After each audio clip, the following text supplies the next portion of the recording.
Hello दोस्तों, आपका स्वागत है हमारे चैनल थिंक गवर्नमेंट जॉब्स पे। तो आज आपको हम एग्जिम बैंक का आपको बताने जा रहे हैं कि आज आपको इसका फॉर्म फिलअप आप कैसे करेंगे। तो इसमें आपको टोटल 50 पोस्ट पर वैकेंसी आई है। 65,000 से ज़्यादा इसकी सैलरी रहने वाली है दोस्तों। इसमें आपको मैनेजमेंट ट्रेनिंग का पोस्ट आया है। तो इसको देखने के लिए आपको हमारे वेबसाइट thinkgbtjobs.com पर जाना होगा। तो इससे जुड़ी सारी जानकारी आपको देखने को मिल रही होगी, तो आप इसको चेक कर लेंगे दोस्तों। एंड आपको हमारे इंपॉर्टेंट लिंक सेक्शन में इसका नोटिफिकेशन का लिंक मिल जाएगा, तो आप नोटिफिकेशन पर क्लिक करके नोटिफिकेशन को भी अच्छे से पढ़ लेंगे। उसके बाद आपको अप्लाई ऑनलाइन करने के लिए अप्लाई ऑनलाइन पे क्लिक करेंगे दोस्तों। तो आज हम आपको इसका फुल प्रोसेस बताने जा रहे हैं। तो अगर आपने रजिस्ट्रेशन नहीं किया है तो आपको सबसे पहले रजिस्ट्रेशन करना होगा। अगर आपने रजिस्ट्रेशन कर लिया है तो यहाँ पे अपना रजिस्ट्रेशन नंबर डालेंगे एंड पासवर्ड डाल करके आप कैप्चा कोड, यहाँ पे सिक्योरिटी कोड दिख रहा होगा, ये डालेंगे आप और सबमिट करेंगे तो आपका फॉर्म ओपन हो जाएगा। तो अभी हम पहले रजिस्ट्रेशन करने जा रहे हैं। तो रजिस्ट्रेशन पे क्लिक करेंगे तो यहाँ पे मेरा खुल चुका है। तो यहाँ पे आपसे फर्स्ट नेम बोला जा रहा है। तो आपका जो फर्स्ट नेम है आपको अपना फर्स्ट नेम डालना होगा। फिर फर्स्ट नेम को कंफर्म करना होगा। अगर आपका कोई मिडिल नेम है तो अपना मिडिल नेम डालेंगे और उसको भी कंफर्म करेंगे। अगर नहीं है तो कुछ नहीं करेंगे आप। फिर आपको अपना लास्ट नेम डालना होगा। तो लास्ट नेम आप लिख देंगे दोस्तों। उसके बाद आपका कंफर्म लास्ट नेम करना होगा। तो कंफर्म लास्ट नेम आप यहाँ पे करके आपका यहाँ पे फुल नेम देखने को मिल जाएगा। उसके बाद आपसे आपका मोबाइल नंबर मांगा जा रहा है, तो आप अपना पर्सनल मोबाइल नंबर इसमें डाल देंगे। फिर मोबाइल नंबर को आप यहाँ पे कंफर्म करेंगे दोस्तों। उसके बाद आपसे अल्टरनेट मोबाइल नंबर मांगा जा रहा है। तो अल्टरनेट मोबाइल नंबर में दोस्तों अगर आपके पास कोई और नंबर है तो वो भी आप डाल सकते हैं, या नहीं भी डालेंगे तो कोई दिक्कत नहीं है दोस्तों। उसके बाद आपसे बोला जा रहा है आपका ईमेल आईडी। तो आपको यहाँ पे अपना ईमेल आईडी डालना होगा, ठीक है दोस्तों। तो मैं यहाँ पे अपना ईमेल आईडी डाल चुका हूँ, ठीक है। तो आपको देखने को मिल रहा होगा। फिर आपको यहाँ पे अपना डोमेन चूज करना होगा, क्योंकि यहाँ पे फुल ईमेल आईडी नहीं डालना है। और नीचे में आपको यहाँ पे देखने को मिल रहा होगा, तो आपको यहाँ पे अपना फुल ईमेल आईडी आपको यहाँ पे डालना होगा, क्योंकि यहाँ पे आपसे फुल ईमेल आईडी ही मांगा जा रहा है। यहाँ पे आपको कुछ भी ऐसा नहीं दिया गया कि आप ये कर सकते हैं दोस्तों। तो आप इसको अच्छे से भरेंगे। उसके बाद आपको यहाँ पे सिक्योरिटी पिन कोड दिख रहा होगा। तो सिक्योरिटी कोड में आपको यहाँ पे जो दिख रहा है आप वो सिक्योरिटी कोड डालेंगे और आप आगे की ओर बढ़ेंगे, जहाँ पे आपका सेव एंड नेक्स्ट लिखा हुआ है दोस्तों। फिर इसके बाद आगे की प्रोसेस आएगी दोस्तों। तो दोस्तों आपको यहाँ पे अपना provisional registration number and password दिख रहा होगा और आपके मोबाइल पे भी ये मैसेज आ जाएगा। तो आप वहाँ भी जाके उसको चेक कर सकते हैं। तो आपसे यहाँ बोल रहा है स्कैन्ड फोटोग्राफ ऑफ कैंडिडेट, मतलब आपका स्कैन्ड जो फोटोग्राफ है वो आपने रखा हुआ है तो उसको अपलोड करेंगे, या आप स्कैन करके भी अपलोड कर सकते हैं दोस्तों। उसके बाद आपसे स्कैन सिग्नेचर बोला जा रहा है। तो दोस्तों मैंने अपना फोटो एंड सिग्नेचर अपलोड कर दिया है। उसके बाद मैं नेक्स्ट पे जाऊँगा। तो नेक्स्ट करने से आपको यहाँ तो दोस्तों आपको यहाँ पे बेसिक डिटेल्स आपसे मांगा गया है, तो आप उसको देख लेंगे। बेसिक डिटेल्स में अगर आप किस भी कैटेगरी से बिलोंग करते हैं तो आप अपने कैटेगरी का चूज कर लेंगे। अगर आप एससी से हैं तो एससी चूज करेंगे, एसटी से हैं तो एसटी चूज करेंगे, ओबीसी से हैं तो ओबीसी, ईडब्ल्यूएस से तो ईडब्ल्यूएस एंड अनरिजर्व से हैं तो आप अनरिजर्व चूज कर लेंगे दोस्तों। उसके बाद आपसे पूछा जा रहा है कि आप अगर आपके में अगर कोई डिजेबिलिटी है तो यस करेंगे, नहीं तो आप नो कर देंगे दोस्तों। तो फिर दोस्तों ये सब आपको जो देखने को मिल रहा होगा कि ये सब आप अगर यस करते हैं तो फिर आपको अपना चूज करना होगा। अगर आप फिजिकल डिजेबिलिटी आपका है तो फिर उस हिसाब से आपको यहाँ चूज करना होगा, ठीक है दोस्तों। अगर आप फिजिकल डिजेबिलिटी नहीं है तो नो करके आप आगे बढ़ेंगे। तो फिर आपको यहाँ पे देखने को मिल रहा होगा। तो आपसे पूछा जा रहा है कि आपका जो are you person with special disability covered under section 2S के अंदर में अगर आप कवर होते हैं तो यस करेंगे, नहीं तो आप नो करके आगे बढ़ेंगे। उसके बाद आपसे यहाँ पूछा जाएगा कि आप किस मतलब कम्युनिटी से बिलोंग करते हैं। तो आप हिंदू हैं, मुस्लिम है, सिख है या जैन है, या आप जो भी कम्युनिटी से बिलोंग करते हैं आप उसको चूज करेंगे। उसके बाद आप आगे बढ़ेंगे तो आपको देखने को मिलेगा कि आपका यहाँ पे रिलीजियस माइनॉरिटी कम्युनिटी पूछा जा रहा है। अगर आप रिलीजियस माइनॉरिटी कम्युनिटी से बिलोंग करते हैं तो यस करेंगे, नहीं तो आप नो कर लेंगे दोस्तों। उसके बाद आपसे पूछा जा रहा है कि आप एक्स सर्विसमैन है, तो अगर आप एक्स सर्विसमैन है तो यस करेंगे, नहीं तो नो करके आगे बढ़ेंगे दोस्तों। फिर आपसे यहाँ पे इंडियन सिटीजन खुद ही आ रहा है लिखा हुआ, यहाँ पे चेंजेस करने का ऑप्शन ही नहीं है, ठीक है। उसके बाद आपसे सेंटर पूछा जा रहा है कि आपका सेंटर कहाँ रखा जाएगा। इसमें दोस्तों दो ही स्टेप होगा एग्जाम का। पहला आपका एग्जाम होगा एंड दूसरा आपका इंटरव्यू होगा। तो पहला आपसे पूछा जा रहा है कि आप कहाँ चाहते हैं। तो यहाँ पे गुवाहाटी, हैदराबाद, कोलकाता, लखनऊ, मुंबई, पुणे, त्रिची, वाराणसी और दिल्ली है। तो आपके घर से जो भी नज़दीक हो या आपको जहाँ चाहिए आप वहाँ उसको डाल लेंगे दोस्तों। उसके आपसे इंटरव्यू का भी सेंटर पूछा जा रहा है कि इंटरव्यू आप कहाँ देना चाहेंगे। तो इंटरव्यू के लिए आप चूज कर लेंगे दोस्तों। उसके बाद आपसे बोला जा रहा है कि आपका डेट ऑफ बर्थ चूज करना होगा। तो आप अपना डेट ऑफ बर्थ चूज कर लेंगे। आपका जो भी डेट ऑफ बर्थ होगा आप अपना डेट ऑफ बर्थ को अच्छे से चूज कर लेंगे दोस्तों।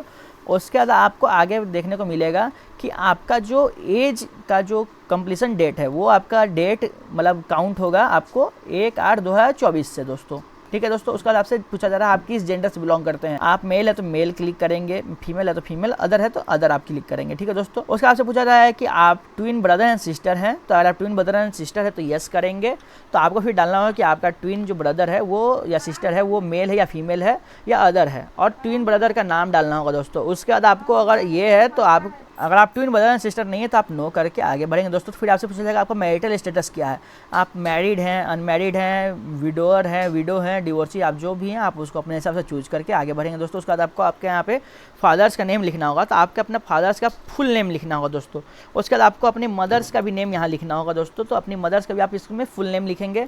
अगर आप मैरिड हैं, ठीक है, तो आपको अपनी मतलब पति या पत्नी का भी नाम लिखना होगा जो स्पाउस नेम में है लिखा हुआ दोस्तों। उसके बाद आपसे कॉरस्पॉन्डेंस एड्रेस पूछा जा रहा है, तो आपका जो भी प्लॉट है या आपका जो एरिया है, क्वार्टर नंबर है, आप वो लिख सकते हैं। उसके बाद आप जिस लोकेशन में रहते हैं आप वो अपना लिख देंगे दोस्तों। उसके बाद आपसे डिस्ट्रिक्ट पूछा जा रहा है, तो डिस्ट्रिक्ट में आप जिस डिस्ट्रिक्ट से बिलोंग करते हैं आप अपना डिस्ट्रिक्ट चूज करेंगे। फिर आपसे पूछा जा रहा है कि आप किस स्टेट से हैं, तो आप वो स्टेट चूज करेंगे। फिर आपको अपना पिन कोड डालना होगा। अगर आपका तो परमानेंट एड्रेस, अगर आपका प्रेजेंट एड्रेस दोनों सेम है तो यहाँ पे चेक बॉक्स दिख रहा होगा, आप इस पर क्लिक करेंगे तो दोनों सेम हो जाएगा दोस्तों। अगर आपका दोनों अलग है तो फिर से आपको अपना परमानेंट एड्रेस डालना होगा दोस्तों। तो आपका जहाँ भी परमानेंट एड्रेस है आपको वो डालना होगा। तो दोस्तों आपसे यहाँ पे पूछा जा रहा है कि आपका जो GST इनवॉइसिंग होगा वो कहाँ होगा, आपका कॉरस्पॉन्डेंस एड्रेस या परमानेंट एड्रेस, तो आप किसी को भी चूज करके आप आगे बढ़ सकते हैं दोस्तों। फिर आपको वैलिडेट योर डिटेल्स पे क्लिक करना होगा। आपको यहाँ पे वेरीफाइड सक्सेसफुली लिख दिया। उसके बाद आप सेव एंड नेक्स्ट पे जाएंगे तो आपका अलग पेज ओपन हो जाएगा जहाँ तो दोस्तों आपका एजुकेशन क्वालिफिकेशन खुल जाएगा। तो आपको यहाँ पर अपना एजुकेशन क्वालिफिकेशन डालना होगा। तो इसमें डायरेक्ट लिखा हुआ है, आप पहला वाला भी देख लेंगे नोटिस एंड सेकंड वाला भी देख लेंगे। तो इसमें जो फाइनल एग्जाम के लिए जो वेट कर रहे हैं या रिजल्ट के लिए वेट कर रहे हैं दोस्तों, वो भी इस एग्जाम को देने के लिए अपीयर हो सकते हैं, क्योंकि इसमें जो कट ऑफ का डेट है वो आपको 1 जून 2025 है। तो आप इस फॉर्म को आप फिल कर सकते हैं जो फाइनल एग्जामिनेशन के लिए वेट कर रहे हैं दोस्तों। ठीक है दोस्तों, तो आपको यहाँ पर अपना ग्रेजुएशन का डिग्री डालना होगा। उसमें आपको पूछा जा रहा है कि 3 year full time BA, 3 year full time BCom, 3 year full time BSc। तो आपने जो भी किया है आप अपने हिसाब से उसको चूज करेंगे। और आपका नेम ऑफ एकेडमिक इंस्टीट्यूशन, तो आपका जो भी इंस्टीट्यूशन होगा आप उस अपना इंस्टीट्यूशन को चूज कर लेंगे दोस्तों। ठीक है, उसके बाद आपसे पूछा जाएगा कि आपका डेट ऑफ पासिंग क्या है। तो डेट ऑफ पासिंग जो आपका रहेगा, आप अपना डेट ऑफ पासिंग को चूज कर लेंगे। डेट ऑफ पासिंग चूज करने के बाद आपसे बोला जाएगा कि आपका कितना परसेंटेज ऑफ मार्क्स आया था। तो परसेंटेज ऑफ मार्क्स डाल के आपका जो क्लास था आप क्लास चूज कर लेंगे। फिर आपसे PG का डिग्री के बारे में पूछा जा रहा है। तो PG का डिग्री आपने MBA में किया है या MMS में किया है, MBA विथ इंटरनेशनल बिजनेस है, या आपने जिसमें भी किया है आप उसको चूज कर लेंगे दोस्तों। उसके बाद आपका यहाँ पे मतलब जो इंस्टीट्यूशन है, जो कॉलेज से आपने किया है वो कॉलेज का नाम डालेंगे। फिर आपसे पूछा जा रहा है एपियर्ड और पास। अगर आप एपियर्ड है तो एपियर्ड भी डाल सकते हैं दोस्तों, जिसमें कि आपका फिर डेट ऑफ पासिंग से कुछ नहीं मांगा जाएगा। अगर आप पास हैं तो पास डालेंगे तो आपको डेट ऑफ पासिंग, परसेंटेज और क्लास मांगा जाएगा। तो इसमें अभी जो मतलब वो स्टूडेंट भी इस फॉर्म को भर सकते हैं जो अभी एग्ज़ाम नहीं दिए हैं। तो दोस्तों आपसे यहाँ पे देखने को मिल रहा होगा, पूछ रहा है कि ठीक है, अगर आपका do you possess excellent communication skills and proficient in the use of computer and information technology. तो आपको अगर इंफॉर्मेशन टेक्नोलॉजी मतलब आपको कंप्यूटर में अगर आपका एक्सीलेंट है तो आप यस करेंगे। अगर आप यस करते हैं तो ही ये फॉर्म का फिलअप कर सकते हैं, नहीं तो अगर आप नो करेंगे तो आप इस फॉर्म को भरने के लिए एलिजिबल नहीं होंगे दोस्तों। तो दोस्तों आप इस फॉर्म को यस करेंगे। इसके बाद आपको यहाँ पर अपना कोई भी आपका पास्ट एक्सपीरियंस होगा तो आप पास्ट एक्सपीरियंस को डाल सकते हैं। नेम ऑफ एम्प्लॉयर, आपका कौन सा डेजिग्नेशन था। अगर आप प्रेजेंटली में वर्किंग है तो यस करेंगे, नहीं तो नो करेंगे। कब से कब तक किए थे काम, nature of duty, reason of living, कितना दिन का एक्सपीरियंस था। फिर आपको और ऐड करना हो तो ऐड मोड पे क्लिक करेंगे तो आपका हो जाएगा दोस्तों। उसके बाद आपको यहाँ पे अपना लैंग्वेज डालना होगा। ठीक है, तो लैंग्वेज नोन में आपका इंग्लिश, हिंदी, आप जो भी लैंग्वेज जानते हैं आप वो डाल सकते हैं। उसके बाद आपसे यहाँ बोला रीड, राइट, स्पीक पूछा जा रहा है, तो आप रीड, राइट एंड स्पीक कर सकते हैं। उसके बाद आपसे सेकेंड में भी पूछा जा रहा है वही चीज़, तो आप वो कर लेंगे दोस्तों। उसके बाद आपसे अगर थर्ड में भी आप अगर कुछ जानते हैं तो आप कोई लैंग्वेज जानते हैं तो आप उस पर लिखेंगे और रीड कर सकते हैं या लिख सकते हैं या बोल सकते हैं, तो आप उसको करके आप वैलिडेट योर डिटेल्स पे क्लिक करेंगे तो आपका वेरीफाइड सक्सेसफुली हो जाएगा। उसके बाद आप यहाँ ओके करके आप सेव एंड नेक्स्ट करेंगे तो आपका फॉर्म का प्रीव्यू आ जाएगा। तो आप इस फॉर्म को अपने हिसाब से दोस्तों चेक कर लेंगे। अगर इस फॉर्म में किसी भी तरह की कोई गलती नहीं होगी तो आप आई एग्री पे क्लिक करके कंप्लीट रजिस्ट्रेशन पे क्लिक करके आप आगे बढ़ेंगे। तो आपसे यहाँ पे पूछा जाएगा कि आपका लेफ्ट थंब इंप्रेशन एंड जो आपका हैंड रिटन डिक्लेरेशन है आपको वो अपलोड करना होगा दोस्तों इसमें। तो दोस्तों आपको हैंड रिटन डिक्लेरेशन में क्या लिखना होगा दोस्तों, तो आपको हैंड रिटन डिक्लेरेशन में लिखना होगा कि आई, अपना नाम लिखना होगा, आपका जो नाम है, hereby declare that all the information submitted by me in the application form is correct, true and valid. I will present the supporting document as and when required दोस्तों। तो आप मतलब आपको लिखना होगा, क्योंकि दोस्तों आपको यहाँ पे देखने को मिल रहा है कि आपका डायरेक्ट बोला गया कि जो हैंड रिटन डिक्लेरेशन है वो आपको लिखना होगा व्हाइट पेपर पे ब्लैक इंक पेन से, एंड आपको जो लेफ्ट थंब इंप्रेशन है व्हाइट पेपर पे रहेगा ब्लैक और ब्लू इंक से आप उसको कर सकते हैं दोस्तों। तो मैंने यहाँ पे अपना आपको left thumb impression and handwritten declaration upload कर दिया है। उसका बाद मुझे यहाँ पे कैप्चा जो आया है, आपको कैप्चा फिल करके आपको आगे जाना होगा जहाँ पे आप उसको पेमेंट करेंगे दोस्तों। तो सेव एंड नेक्स्ट करेंगे तो यहाँ पे सेव हो गया, फाइनल सबमिट ओके करेंगे। इसके बाद आपको यहाँ पे दिख रहा होगा कि पेमेंट का ऑप्शन, तो आपके कैटेगरी के हिसाब से आपका पेमेंट आ जाएगा। तो आप अपने हिसाब से उसको चेक कर लेंगे कि आपका पेमेंट कितना बन रहा है दोस्तों। उसके बाद अपने यहाँ पे आप कैप्चा फिल करेंगे, सबमिट करने के बाद आपसे पेमेंट मांगा जाएगा दोस्तों। तो पेमेंट के लिए आप आगे बढ़ेंगे तो आपको पेमेंट के लिए यहाँ पे क्रेडिट कार्ड का ऑप्शन आ जाएगा, डेबिट कार्ड का, इंटरनेट बैंकिंग, वॉलेट कैश और क्यूआर। तो क्यूआर से भी आप पेमेंट कर सकते हैं। आप इस पर क्लिक करके मेड पेमेंट पे क्लिक करेंगे तो आपको देखने को मिलेगा